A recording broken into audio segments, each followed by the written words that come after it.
नसल्ली अला रसूलिहिल करीम अम्मा बाद फ़अऊज़ु बिल्लाहि मिनश शैतानिर रजीम बिस्मिल्लाहिर रहमानिर रहीम।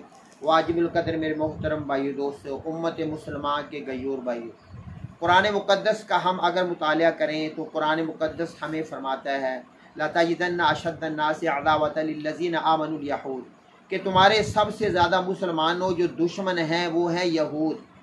तो मेरे मोहतरम भाइयों गयूर मुसलमानों, ये जो अभी मसला हुआ है स्वीडन के अंदर, किसी और मुल्क के अंदर, और स्वीडन के अंदर ये जो मसला हुआ है, इस मसला के पीछे आपको कुछ नज़र आना चाहिए। अगर आप खुदारा मेरे मोहतरम उम्मत मुसलमान के गयूर भाइयों, हमारी मुसलमानों के अंदर कुछ शाऊर पैदा हुआ है तो खुदारा पस मंज़र को भी देखो कि यहूदी के माखज़ के अंदर क्या है। क्या वो कुरान मुक़द्दस का मुतालिया नहीं करता? क्या उसको ये कुरान मुक़द्दस की आयत का नहीं पता कि अल्लाह ने कुरान में फरमाया है कि तुम्हारे सबसे ज़्यादा जो दुश्मन है यहूदी हैं। वो मुसलमान जो अल्लाह पाक ने कुरान पाक में प्यारे आका अलैहिस्सलाम को जब निकाला, उन लोगों ने मुशरिकीन मक्का ने ये मुसलमानों की वो उन सहाबा की हवेलियाँ छीन ली गई, उनको माँ से बेटा जुदा कर दिया गया, उनके घरों को छीन लिया गया मेरे भाइयों, उनको वहाँ से निकलने पे मजबूर किया गया, हिजरत करने पे हबशा की फिर मक्का की। तो वो मुसलमान मेरे भाइयों, अगर वो उनके पास वो जो मदीना में चले गए छुप के, अब जो इनका काफिला आया उसमें से अगर वो मोहतरम अपना हिस्सा, वो तो मुसलमानों का हिस्सा था, उस पर वो ये अटैक करते हैं इनके बड़े बड़े जो हैं। तो मोहतरम हमें कुरान मुक़द्दस बताता है कि तुम्हारे अंदर जो बोगज़ है वो खैबर का है, और खैबर के अंदर जब प्यारे आका अलैहिस्सलाम मदीना में गए हैं उस वक़्त ये बनु नज़ीर, बनु कैनुका और बनु कुरैज़ा, और ये बनु नज़ीर ये वही कमाश के लोग थे जो इसी कमाश इन्होंने गद्दारी की, और यही बनु कैनुका थे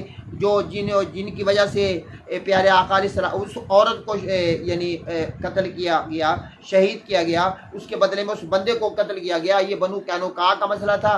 बनु नज़ीर, बनु कुरैज़ा ने खंदक जंग खंदक के वक़्त इन्होंने गद्दारी की। प्यारे आका अलैहिस्सलाम ने सहाबा किराम रिज़वानुल्लाहि ताला अलैहिम अजमाइन के मशवरा से 700 मेरे मोहतरम भाइयों यहूदियों, मेरे आका ने तुम्हें कत्ल किया था, उस वक़्त इजाज़त दी गई थी, और सहाबा के मशवरा से इन्होंने गद्दारी की थी जंग खंदक में मुसलमानों के। अगर ये गद्दारी ना करते, अगर ये अबू सुफियान के साथ मिलकर ये मुआहदा जो प्यारे आका के साथ हुआ था कि प्यारे आका के साथ के कोई आपका दुश्मन हमारी तरफ से नहीं आएगा, आप हमें हमारा दुश्मन आपकी तरफ से नहीं आना चाहिए था। अगर इसमें ये गद्दारी ना करते तो प्यारे आका अलैहिस्सलाम तो परेशान हो गए, एक तरफ से यानी रास्ता था और इन्होंने गद्दारी उसमें की, तो उसकी सज़ा में फिर मुसलमानों में मोहतरम ये मशवरा हुआ।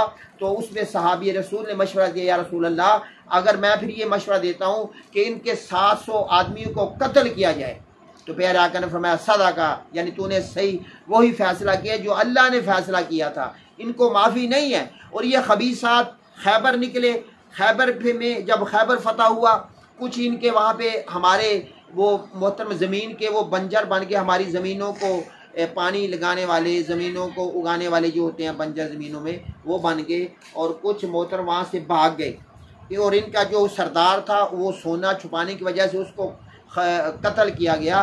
और मोहतरम इसी तरह सिलाम इब्न मिश्कम बहुत बड़ा यहूदी था, और मोहतरम इसी तरह ये इनको निकाल दिया गया खैबर से। और खैबर के किलों का नाम आज मुसलमान को नाम नहीं है याद, लेकिन यहूदी को याद है। मुसलमान सोच ज़रा, उठ मर्द मुजाहिद होश में आ, क्यों नहीं याद मुसलमान को आज, यहूदी को, यहूदी को खैबर के किलों का नाम याद है। वहाँ पे खैबर तो बहुत बड़ा मुकाम था, और किला तो साद, किला तो ज़ुबैर, तमाम किलों के 5-6 किलों के नाम यहूदी को आते हैं, लेकिन मुसलमान को नहीं आते। और यहूदी ये कहता हुआ सोशल मीडिया पे नज़र आता है कि खैबर ही हमारा ये मुसलमानों ने आखिरी फतह की थी, इसके बाद मुसलमानों की फतूहात बंद। तो यहूदियों नसरानियों सुन लो, इंशाअल्लाह एक वक़्त आएगा, हमारे आका की पेशन गोई है, और ये जो हमें नज़र आ रही है मुसलमान मुत्फिक होंगे, पानी पे जंग होगी, एक तरफ तमाम काफिर होंगे, एक तरफ तमाम टूटे फूटे मुसलमान होंगे।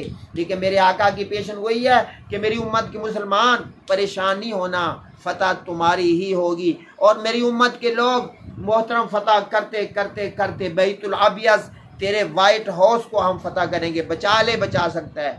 یہودی تجھے ہم چیلنج کرتے ہیں مسلمان، الحمدللہ ایک وقت آئے گا انشاءاللہ۔ میرے آقا نے فرمایا حق اور سچ ہے، تمہیں اسی کی موت پڑی ہوئی ہے، تم نے ان چیزوں کو دیکھ کے مسلمانوں کو تنگ کرنا شروع کیا ہوا ہے، مسلمانوں کو اضافہ پریشانی کرنے کی کوشش کرتے ہو کہ مسلمان اللہ نہ کرے تم وہ چیز بدل دو گے جو میرے آقا نے زبان سے فرما دیا۔ اس رب عظیم کی قسم ہے وہ پورا ہونا ہی ہونا ہے۔ جو بیت العابیز ہے وہ فتح ہی ہوگا۔ وہ وائٹ ہاؤس ہے، اس سے علماء نے کچھ نہیں نکالا ہے، تو وہ جو بیت العابیز ہے وہ فتح ہوگا انشاءاللہ۔ بچا سکتے ہو تو بچا لو، وہ وقت انشاءاللہ ہمارے اندر آئے گا۔ اور تمہارے اندر جو عداوت ہے، دشمنی ہے، یہ ہمیں قرآن بتا رہا ہے، اور جس کی تم بے حرمتی کرنے کی کوشش کرتے ہو، بل ہوا قرآن مجید فی لوح محفوظ، ہر پارا ہر قرآن حافظ قرآن کے سینے کے اندر محفوظ ہے۔ جلا نہیں سکتے ہو قرآن کو، تم خود جل جاؤ گے، تمہاری نسلیں جل جائیں گی، اور تم پہ پہلے بھی لعنت ہے۔ لعن اللہ یہود والنصارى اتخذوا قبور انبیائہم وصالحہم مساجدا، اور تم پہ یہودیوں ڈبل لعنت ہے، تمہاری قیامت تک تمہاری حکومت نہیں آ سکتی۔ اور اب جو تم حکومت کے دعوے دار ہو، ہم قرآن کی تفسیر میں جب پڑھتے ہیں تو تم یہ عیسائیوں کے پٹھو بنے ہوئے ہو، عیسائیوں کی حکومت ہے، تمہاری یہودیوں کی تو آ ہی نہیں سکتی ہے، کیونکہ تم نے تو اللہ کے نبیوں کو شہید کیا، ایک دن میں کئی کی نبیوں کو شہید کرنے والے معلول لعنتی آج قرآن مقدس کو، وہ مقدس قرآن کہ جو تصدیق کر رہی ہے تیری کتاب کی، وہ مقدس قرآن جو تصدیق کر رہی ہے تمام آسمانی کتابوں کی، تورات کی، انجیل کی، زبور کی، معلول لعنتی اس کتاب کی وہ بے حرمتی کرنے کی کوشش کرتا ہے، تو تیرے پاس کوئی مواحد ہوتا، تیری زبان گدی سے کاٹتا۔ ہم مسلمانوں کا تو نے دل جلایا، اللہ تیری نسلیں جلا دے گا۔ اور امت مسلمہ غیور بھائیوں، ہوش میں آؤ خدارا، واعتصموا بحبل اللہ جمیعا ولا تفرقوا، اللہ کے قرآن کو مضبوطی سے تھامو۔ اب جو متحد ہوئے انہیں ایک جگہ پہ تمام، ہمیں بڑی خوشی ہے خدارا، تھامو، تمام اختلافات کو چھوڑو، امت پناہ بنو، اور دکھا دو کافر کو کہ مسلمان کا بھائی ہوتا ہے، مسلمان کے لیے کبھی نہیں چاہتا ہے۔ اور یہ قرآن مقدس ہماری شارگ ہے، قرآن مقدس ہماری جان ہے، ہم قرآن مقدس کی بے حرمتی برداشت نہیں کر سکتے۔ ہم مر سکتے ہیں، مار سکتے ہیں، مٹ سکتے ہیں، مٹا سکتے ہیں، لیکن کسی کافر کو، کسی یہودی کو، کسی نصرانی کو قرآن مقدس کی بے حرمتی کرنے کی اجازت کوئی مسلمان نہیں دیتا ہے۔ تو جو مسلمان اس میں آئے محترم، اپنا ایمان دار ہونے کا محترم ثبوت دیں، پرزور شدید الفاظ میں آواز اٹھائیں اس کے لیے۔ میرے محترم بھائیوں، یہ آج سے پہلے جو ہوا ہے یہ عام آدمی کرتا تھا، لیکن اس وقت میرے بھائیوں اس ملک سے اجازت لی گئی ہے۔ خدا را سوچے میرے ملک پاکستان کے گورنمنٹ، سوچے میرے ملک پاکستان کے ادارے، سوچے میرے ملک پاکستان کے وزیر اور مشیر، سوچے میرے ملک پاکستان کے صوبائی اور قومی اور سینٹ والے خدا را، وہ وہاں سے بل پیش کرواتے ہیں، وہاں سے اجازت لیتے ہیں، اور تم میرے ملک پاکستان کے اندر سودی نظام نہیں ختم کر پائے ہو۔ تو خدا را اٹھو، آواز بلند کرو، قرآن مقدس تو محفوظ ہے، جو اس کو اللہ کے قرآن کو مذمت کرنے میں پرزور مذمت کرنے میں کوشش کرے گا اس کا بلا ہو جائے گا۔ قرآن تو محفوظ ہے، بل ہوا قرآن مجید فی لوح محفوظ۔ اللہ مجھے آپ کو عمل کی توفیق رسید۔